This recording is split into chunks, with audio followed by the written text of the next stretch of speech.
E aí galera, vocês estão bom? Eu tô bem, espero que vocês também. Para quem não me conhece ainda, eu sou o professor Matheus Rocha. Estamos aqui para mais uma aula geográfica. Dessa vez, a gente vai ter uma aula completa sobre cartografia.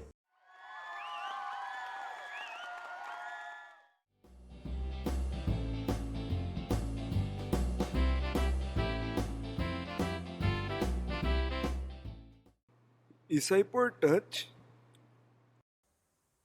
Antes da gente começar a falar um pouquinho sobre cartografia, os tipos de mapas que existem, os elementos que a gente encontra nos mapas, eu gosto também de questionar primeiro o porquê daquele conteúdo. Por que a gente está vendo isso? Por que a gente está estudando cartografia? Não sei. Antes de mais nada, cartografia, pessoal, é a arte de criar mapas. Não é só uma ciência que produz mapas, mas também uma arte, né? Porque os mapas são um tipo de arte mesmo. Então, a ciência geográfica, ela tem várias ferramentas que ajudam a compreender o espaço geográfico. Uma das principais é a cartografia, porque ela vai ser a responsável por produzir mapas, e esses mapas são importantes para representar a superfície terrestre em um plano, que é um mapa. Então, você tem ali a representação da superfície terrestre, né? Um relevo, um prédio, uma cidade, um bairro, uma floresta, em um mapa. E a partir desse mapa, eu consigo desenvolver várias coisas muito importantes. Eu consigo, a partir dos mapas, monitorar áreas de desmatamento. Então, a partir das imagens ali de satélite dos mapas, eu consigo ver de forma progressiva se o desmatamento aumentou ou diminuiu em determinada área. Eu consigo ver também o avanço de uma cidade, se ela cresceu ou não, né? O crescimento da urbanização. E a partir dos mapas também eu consigo me localizar, me orientar. Então os mapas possuem diversas funções. Inclusive, eles podem ajudar as pessoas a descobrir traições. O quê? No Brasil a gente teve um caso assim. Tinha uma mulher, uma senhora, que ela estava muito curiosa porque ela tinha visto o carro da empresa Google passando pela sua rua, né? E é um carro do Google que tem ali então uma câmera que vai registrando as imagens e que a gente pode conferir depois, né? Naquela ferramenta do Street View, a gente pode ver as imagens das nossas ruas de uma forma mais precisa, né? Além de você acompanhar os mapas que eles produzem no Google Maps, você consegue ver as imagens das ruas também, uma forma de se localizar, de se orientar bem legal. E ela curiosa então, para ver um pouco sobre a rua onde ela vive, ela deu uma olhadinha lá então nessa ferramenta do Street View. Aí ela encontrou em uma das imagens o seu namorado em uma moto. Porém, ele estava dando carona para alguma mulher, que não era ela. Ela resolveu então acompanhar até onde ia a moto, né? Porque as imagens foram acompanhando o marido dela. E ele parou em um determinado local e ela percebeu que não era ela. E pior, era sua melhor amiga. Eu tô passada, chocada. Meu Deus. Jesus. Então ela descobriu uma traição dessa forma. Fofocas geográficas, meus amores. Por favor, eu tenho uma fofoca pra lhe contar. A senhora gosta de fofoca? Não, não gosto de fofoca, não. que fofoca. Então a gente percebeu a importância da cartografia, essa arte de produzir mapas, e os mapas são importantes para representarem a superfície terrestre em um plano, que é o mapa, e essa representação ela vai ajudar bastante na ciência geográfica, porque a gente vai conseguir analisar o espaço geográfico por meio de várias ferramentas. Dentre elas a gente usa o mapa. Para ilustrar um pouquinho a importância dos mapas, resolvi trazer aqui para vocês uma curiosidade. Olha essa reportagem publicada em 2022. Dá uma olhadinha na manchete. É um homem chinês. Ele foi raptado, né? Isso quando ele tinha 4 anos de idade. E ele conseguiu reencontrar sua família, reencontrar sua mãe, depois de um mapa que ele desenhou à mão ter viralizado na internet. Como assim? Então, infelizmente, algo muito comum em vários países, não é diferente na China, que é o fato de crianças serem raptadas para serem vendidas para outras famílias. Aconteceu com esse rapaz, quando ele tinha 4 anos, lá em 1989, e foi raptado e vendido para uma família. Acontece que ele tinha algumas lembranças, algumas memórias sobre esse primeiro período da vida dele. Ele sabe um pouco que tinha sido um homem careca que tinha raptado ele. E ele lembrava algumas coisas da sua vila. E ele sempre perguntou para sua família adotiva sobre o seu passado e, não obtendo muitas respostas, ele resolveu então desenhar um mapa da vila onde ele vivia com as memórias que ele tinha daquela época. Ele publicou em um aplicativo de vídeos e esse mapa ele viralizou. Então, a partir desse mapa, eles conseguiram entrar nos registros lá da polícia da região e descobriram que tinha uma mulher de fato que estava procurando seu filho, que tinha sido raptado, e eles conseguiram perceber que era de fato esse rapaz. Fizeram um exame de DNA e tudo, né? Nessa imagem vocês estão acompanhando aí o encontro dele com a sua mãe, uma imagem muito emocionante, mas olha que legal. Os mapas também podem ajudar isso, para reencontrar famílias, unir as pessoas, olha que bacana. Mas só para vocês, né, terem uma noção da importância dos mapas. Então, a partir da representação da superfície terrestre, a gente consegue várias coisas. Monitorar áreas de desmatamento, como eu falei para vocês, acompanhar o crescimento das cidades, e inclusive a gente se localizar e ajudar também pessoas que estão perdidas a encontrarem suas famílias. Olha que curiosidade. Empolgante! Bom, para ficar mais fácil interpretarmos, lermos os mapas, nós precisamos ter em mente que existem alguns elementos que são fundamentais. Normalmente a gente vai citar aqui 6 desses elementos que são os principais que os mapas possuem. E a partir desses elementos eu consigo interpretar tudo que está ali, toda a informação que está sendo trazida pelo mapa. Primeiro, o título. Muito simples, né? Quando eu quero saber do que se trata um livro, por exemplo, de forma rápida, sem ler a sinopse, vou perguntar qual que é o título, né, daquele livro. Então, pelo título eu já consigo ter uma ideia. Agora, o mapa é a mesma coisa. No título, eu já vou ter ali qual que é a informação principal que está sendo representada ali no mapa. Então, por exemplo, um mapa sobre os aspectos naturais de uma cidade. Então vai estar lá no mapa falando sobre o clima da cidade, sobre vegetação, sobre o relevo.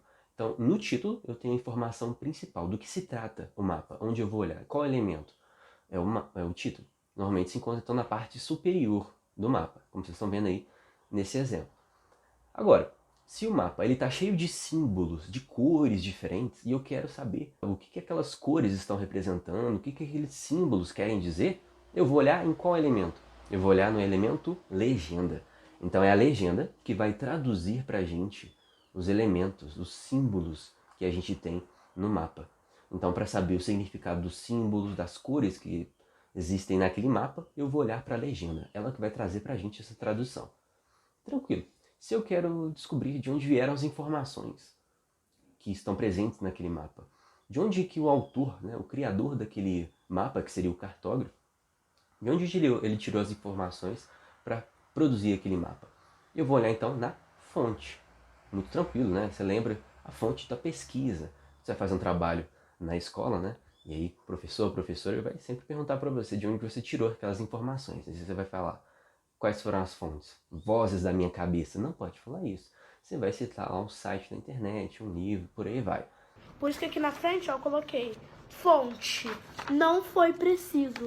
Porque não é preciso fonte. Pra que eu vou pegar na internet se isso daqui funciona mais? Isso daqui funciona mais do que 5G, 6G. Mesma coisa aqui no mapa. Você tem que ter a fonte, as informações de onde vieram aqueles dados que você colocou no mapa. Beleza. Tem um outro elemento que a gente não vai falar muito sobre ele não, porque nós temos uma aula direcionada para ele, que é o elemento sobre projeção cartográfica. Porque os mapas eles são produzidos de formas diferentes, que são os tipos de projeções. Agora, eu estou vendo ali o mapa, só que ele está representando para a gente uma redução da realidade, né? Quando eu vejo um mapa do Brasil, ele está num papel. Obviamente o Brasil não é daquele tamanho, então ele precisou ser reduzido para caber naquele mapa. E aí o elemento que mostra para a gente quantas vezes aquele elemento foi reduzido, aquele objeto foi reduzido para caber no mapa, é o que a gente chama de escala. Então a escala traz para a gente essa proporção entre o tamanho real do objeto que está sendo representado e a sua representação ali no mapa. Então essa é a escala, que também nós temos uma aula no canal sobre a escala. E um outro elemento para finalizar é um elemento que ajuda a gente a se orientar, se localizar. Porque o mapa também tem essa função, a função de orientação, de localização. E para facilitar a minha orientação ali por meio do mapa, eu utilizo o elemento chamado de rosa dos ventos, que daqui a pouquinho a gente vai comentar também sobre ela. Então esses são os principais elementos que nós temos em um mapa. E um outro. Agora, os mapas, eles podem ser agrupados em dois grandes tipos, que são os mapas físicos, seriam aqueles mapas que representam pra gente os elementos da natureza. Então é um mapa que representa a característica física daquela área. Então ele pode estar representando o clima daquela cidade, pode estar representando o tipo de relevo que eu tenho lá, o tipo de vegetação, hidrografia, né, os tipos de rios. Então o mapa físico ele mostra pra gente as características físicas de uma região. Por exemplo, se eu perguntar para você assim, quais são as suas características físicas, né? Descreva as suas características físicas. Você vai falar a cor dos olhos, a altura, a cor do cabelo. Então são as características físicas que você tem. É a mesma coisa de uma cidade. Quais são as características físicas de uma cidade? Você vai falar o relevo, a vegetação, o solo. Então os mapas físicos mostram essas características que são naturais. Ok. Agora, o mapa também ele pode ser um mapa social ou humano, ou seja, ele vai representar para a gente objetos, elementos que tem a ver com a criação humana, que não são naturais. Então, um mapa que represente para a gente o tipo de atividade econômica que é desenvolvida em um país. Então, um mapa econômico, por exemplo.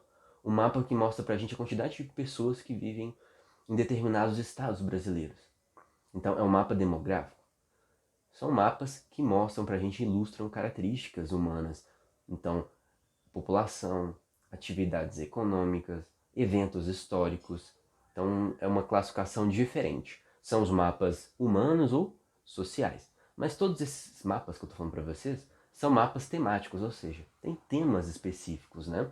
Mas são divididos então em mapas físicos e mapas humanos ou sociais. Só para ilustrar, trouxe aí um mapa físico, que seria o mapa físico da região sudeste.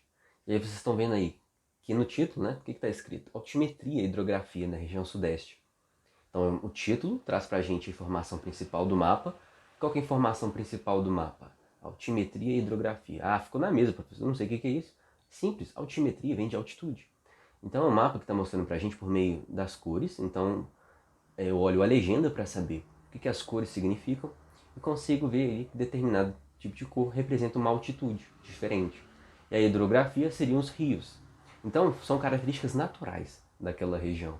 Por isso seria então um mapa físico. Agora esse outro mapa que vocês estão acompanhando é um mapa social, o mapa humano. Por quê? Porque ele apresenta para a gente características que são humanas, que não são naturais. Então características da população. Nesse caso aí, o número de pessoas, a porcentagem da população desses países que tem acesso à internet. Então estou falando sobre um assunto humano, um assunto social. Um outro mapa aí, considerado social ou humano, é esse que mostra pra gente uma atividade econômica, no caso a produção de soja. Aí mostra pra gente em qual estado nós temos a maior produção de soja do Brasil. Por meio das cores a gente consegue ver essas diferenças, né? Então tá mostrando pra gente uma atividade econômica, seria um mapa econômico. Então pra gente é um mapa social, é um mapa humano. Só o tipo específico, um mapa econômico. Assim como o outro, da população, também era um tipo específico, a gente chama de mapa demográfico. Demo não tem a ver aqui com demônio não, hein? Presta atenção, meu filho. Então morre, diabo!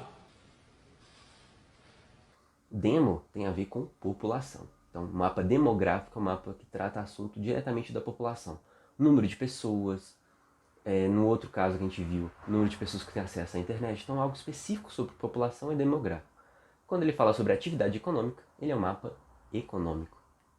Mais um mapinha aí pra gente, nesse caso é um mapa político, né? O mapa político é aquele que mostra pra gente uma região dividida de acordo com algum critério. Então pode ser a divisão de um país por meio ali de regiões, como é o caso desse mapa, as regiões brasileiras. Pode ser um mapa de um estado, mostrando a divisão em cidades. Então um tipo de divisão política. Quando eu tenho esse caso, eu vou chamar de mapa político. De novo, é um tipo de mapa, né, social, humano. Especificamente agora é um mapa político. Agora, se o meu mapa está representando algum acontecimento histórico, um evento histórico importante, eu vou falar que ele é um mapa histórico. Nesse caso, nesse exemplo aí do mapa, vocês têm aí a divisão do Brasil em capitanias hereditárias, na época da colonização. Então, a primeira divisão que o Brasil recebeu. Então, é um evento histórico, capitanias hereditárias, início do século XVI. Então, não é muito antigo, ele é histórico. E para finalizar os exemplos de mapas, trouxe um que não é tão comum, se não tão conhecido, que a gente chama de anamorfose. De novo, a gente usa ali do grego, né? Vocês são feras aí em grego, né? Com certeza vocês sabem o que significa. Anamorfose significa formas diferentes. Não tem a forma natural, normal. Como assim? Vocês estão vendo que alguns países aí estão exagerados, então maiores do que eles são na realidade, como a China e a Índia. Por quê? Eu mudo o tamanho de uma área em um mapa se eu quero dar destaque em alguma coisa específica. No caso desse mapa, o que eu estou destacando? Os países que têm as maiores populações. Como a China e a Índia são os países mais populosos do mundo, eles estão maiores do que os outros países. Agora percebi a Rússia, como ela está bem menor do que ela é na realidade. A Rússia é o maior país que a gente tem no mundo, em extensão territorial. Porém, em termos de população, não se destaca tanto. Por isso que ela pareceu menor do que ela é na realidade. Então a anamorfose é aquele mapa que eu vou exagerar o tamanho de uma área para dar destaque a alguma coisa específica. Por exemplo, se fosse um mapa representando os países vencedores da Copa do Mundo, o Brasil seria o maior.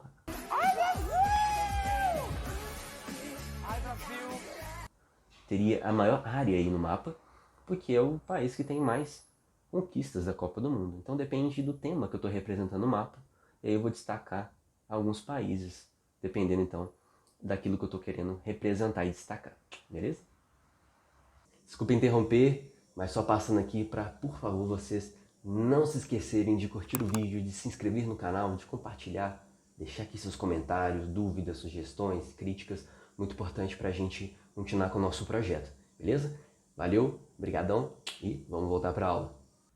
Agora, dando um destaque aqui a um dos elementos que a gente tem nos mapas, que é o elemento rosa dos ventos, que é aquele elemento que vai ajudar a gente a se orientar, a se localizar no espaço. É importante a gente entender como é que funciona essa rosa dos ventos. Como é que é esse elemento? Ele é muito simples. Ele vai mostrar pra gente primeiro 4 pontos que a gente considera como os pontos mais importantes nas rosas dos ventos, que são os pontos cardeais. Do latim vem de importância, principais. Então são os pontos principais. O ponto norte, o sul, o leste e o oeste. E aí detalhe, então na nossa rosa dos ventos é muito comum que nos mapas eu tenha uma representação da rosa dos ventos bem completinha com todos esses pontos, ou às vezes aparece só o norte. Para vocês entenderem onde está localizado o norte ali no mapa, vocês conseguem localizar os outros pontos. Beleza? Então a rosa dos ventos tem esses 4 pontos principais, são os pontos cardeais, norte, sul, leste e oeste. Então norte geralmente apontado aí para cima, sul para baixo, o leste para a direita e o oeste para a esquerda. Não se confundam aí. Agora, entre os pontos cardeais, vocês estão observando aí na imagem que eu tenho outros pontos, né? Por exemplo, entre o ponto norte e o ponto leste, no meio ali passando entre esses dois pontos, eu vou ter um ponto que a gente vai chamar de subcolateral. No caso, norte e leste, eu vou ter o ponto ali subcolateral, que é o nordeste. Então eu vou dar uma junção desses dois nomes. Então norte e leste, juntando ali mais ou menos, daria o nordeste. Agora, entre o norte e o oeste, noroeste. Entre o sul e o leste, sudeste. E entre o sul e o oeste, sudoeste. E existem outros pontos ainda, inclusive, né? Entre os pontos ali subcolaterais e cardeais tem outros pontos, mas os principais são esses 8 aí. Os cardeais são 4 e os subcolaterais também são 4. A partir desses pontos a gente consegue se localizar pelo mapa. Por falar em localização, em orientação, um dos principais instrumentos mais antigos que a gente tem de localização, de orientação, é a bússola, né? Bússola que foi inventada pelos chineses há muito tempo e a gente tem um funcionamento bem legal. Quando você olha a bússola, ela se assemelha muito a um relógio, né? Mas ela vai ter apenas um ponteiro. E também a gente vai ter uma agulha com poder de ímã, que a gente fala que é uma agulha imantada. Então ela tem o poder de atração de metais. Os metais atraem essa agulha. Tanto que quando você for utilizar a bússola, você tem que ter muito cuidado de ter nenhum objeto metálico ali próximo a ela, para não dar uma interferência. Por que eu tenho então essa agulha com essa característica de ímã? É porque ela vai ser atraída pelo polo norte magnético do planeta. Então o polo norte magnético do planeta, ele vai atrair essa agulha imantada. Então ela vai apontar para o norte magnético do planeta, que não se coincide exatamente com o nosso Polo Norte, beleza? O Polo Norte geográfico. Nós temos 2 polos norte e 2 polos sul. O Polo Norte magnético e o Polo Norte geográfico, assim como o Polo Sul magnético e o Polo Sul geográfico. Porque a Terra é um grande imã. Por conta do seu núcleo ali, com a presença de ferro e níquel, a gente tem um campo magnético que circunda aí o planeta. E aí o seu norte magnético, ele atrai essa ponta aí da nossa bússola. Então quando eu utilizo a bússola, ela está apontando para esse norte. Tem uma diferença ali em torno de 23 graus entre o Polo Norte magnético e o Polo Norte geográfico, mas então ele está apontando para o nosso norte magnético. Então é dessa forma que a bússola ela funciona. Então esse ímã está sendo atraído por essa grande ponta magnética do planeta. Sempre estão apontando para o norte. Se eu sei o norte, eu vou saber as outras direções para seguir. Muito simples, muito tranquilo. Vocês devem estar se perguntando assim, poxa, e as primeiras sociedades, quando não tinham ali a bússola que não tinha sido inventada, elas não tinham um mapa para se localizar, como é que elas faziam então? Elas utilizavam os astros, utilizavam elementos da natureza para se localizarem. E um dos mais antigos, mais simples da gente conseguir se orientar é o Sol, que é tranquilo demais. Se você está em uma manhã e você visualizou o Sol, então ali aproximadamente 6, 7 horas da manhã, 8 horas da manhã, 9 horas da manhã, você está vendo o Sol. Você aponta o seu braço direito para ele e lá vai ser o leste. Porque o leste é onde o Sol nasce. O Sol sempre vai nascer no leste e vai se pôr em uma outra direção, que é a direção oposta, que seria o oeste, é onde o Sol se põe. Então tá lá por volta das 6 horas, 6h30, você olha ali no horizonte, aquela bela imagem, né? O pôr do Sol. Então é aquela direção, é o oeste, porque ela está na direção contrária onde o Sol nasceu. É claro que esse movimento do Sol ele é aparente, ou seja, não é de fato o Sol que está se movimentando. A Terra que está fazendo o seu movimento de translação ao redor do Sol, dessa grande estrela, e ela também faz o seu movimento de rotação. E esse movimento de rotação, que dura em torno de 24 horas, dá a impressão que é de fato o Sol que está se movimentando, mas não é. Mas então, por meio do movimento de rotação, a gente consegue ver como se fosse uma mudança do Sol, né? Como se ele estivesse se movimentando, mas ele não está. Então ele vai nascer no leste e vai se pôr no oeste. Agora, apontei o meu bracinho direito lá para o leste e o meu esquerdo para o oeste, tudo que está à minha frente vai ser o norte, tudo que estiver ali atrás de mim, o sul, como vocês estão vendo aí nessa figura, né? O garotinho apontou o braço direito ali para o leste, que é onde o Sol está nascendo, então ele está de manhã.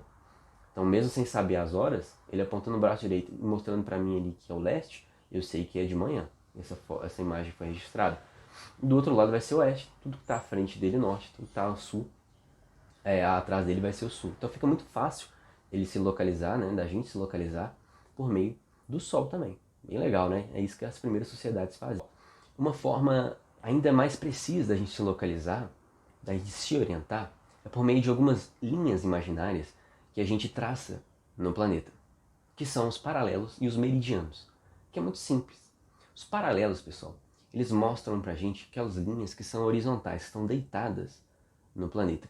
Numa representação de um mapa, quando você vê aquelas linhas deitadinhas na horizontal, são os paralelos. E o nosso paralelo principal, nossa referência, é a linha do Equador. Tudo que está ali ao norte da linha do Equador, acima da linha do Equador, é a metade norte do planeta. Tudo que está abaixo ali, ao sul, seria a metade sul do planeta. A gente fala que são hemisférios, né? Que vem do grego, quer dizer metade da esfera. Então a linha do Equador é o nosso paralelo principal, nossa referência. Então tudo que está abaixo dele ali seria o hemisfério sul e acima o hemisfério norte. O que é acima e abaixo? O planeta Terra tem um formato esférico. Então se assemelha que fosse uma bola de futebol, então você pega uma bola de futebol. Não tem parte de cima, parte de baixo da bola. Então é a mesma coisa o planeta, ele está ali no meio do espaço. Então não tem uma parte de cima, parte de baixo.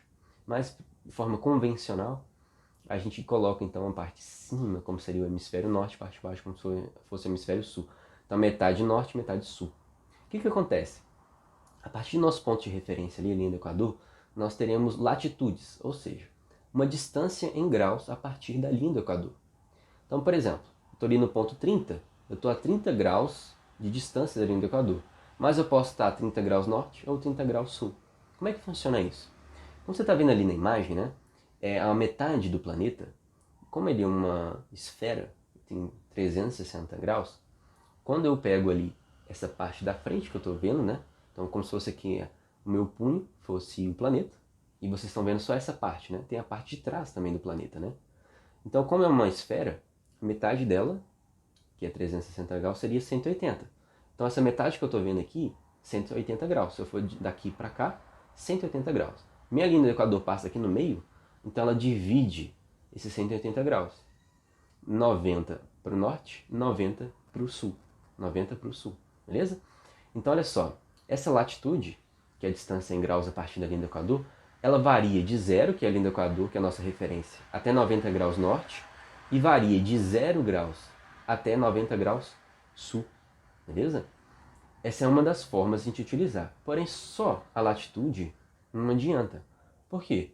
Se eu falar para você assim, eu estou na localidade aqui 30 graus norte, vocês não vão me achar, é muito difícil. Por quê? Eu posso estar em infinitos pontos ali, em 30 graus norte de latitude. Eu preciso ter um outro ponto, uma outra linha, para eu poder traçar minha localização de forma exata, que seria então os meridianos, que são essas linhas verticais, linhas em pezinhas, que eu vejo ali desenhadas. Então, o meridiano de referência seria o Greenwich. Greenwich tem esse nome, esse meridiano passa por ali, né? Que é um observatório astronômico, lá em Londres, por conta da sua localidade. É um bairro ali de Londres, né? Greenwich Park. E como a Inglaterra, Reino Unido, né? Era referência naquela época, quando foi traçado o meridiano de Greenwich, no final do século XIX, uma grande potência mundial, resolveram passar ali o meridiano nessa direção, nessa região. Beleza. Ela vai dividir a Terra de forma diferente, em hemisférios ocidental e oriental.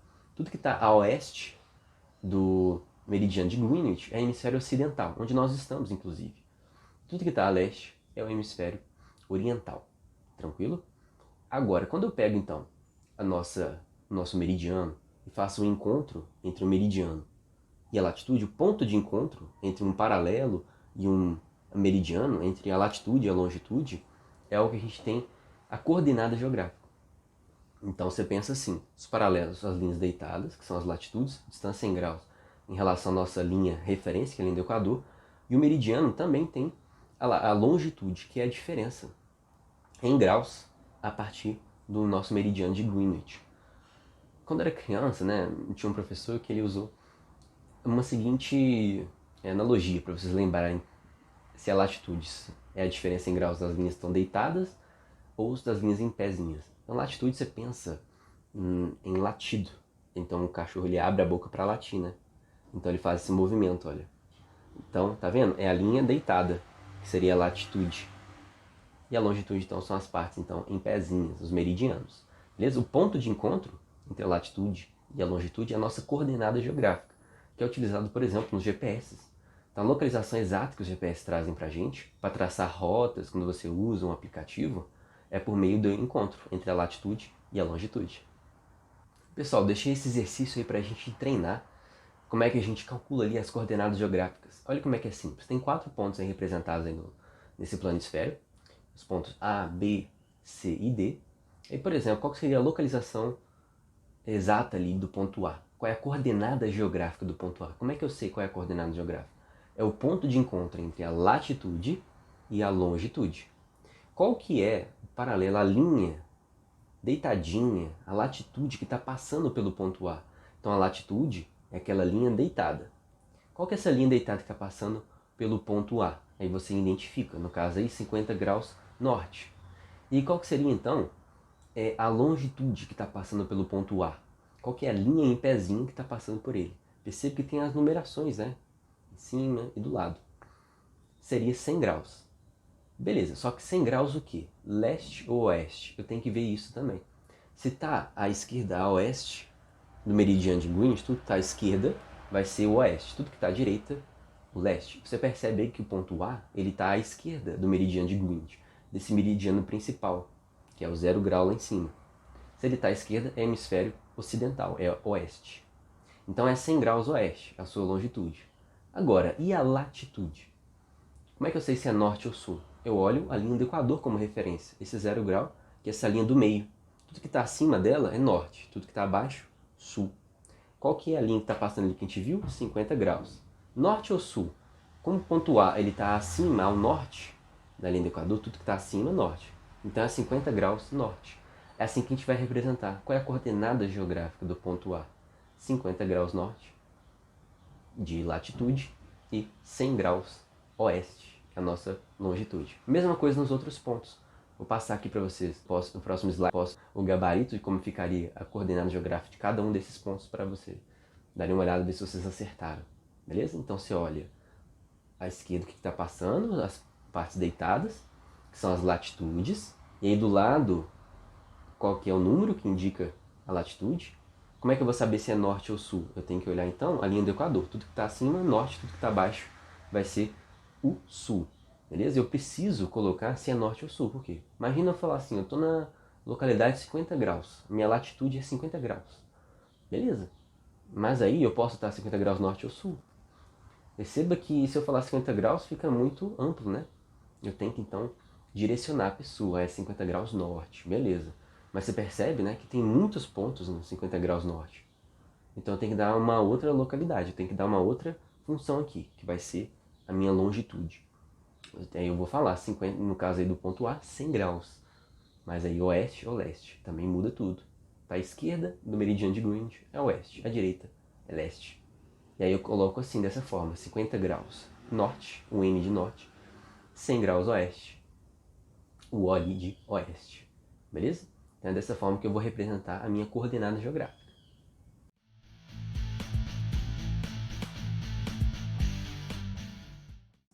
Então foi isso, obrigado por terem ficado aqui até o final do vídeo. Espero que vocês tenham gostado da aula. Se vocês curtem os nossos vídeos, o canal, se de alguma forma o nosso conteúdo ajuda vocês, então considerem se inscrever para vocês acompanharem os novos vídeos que vão surgindo.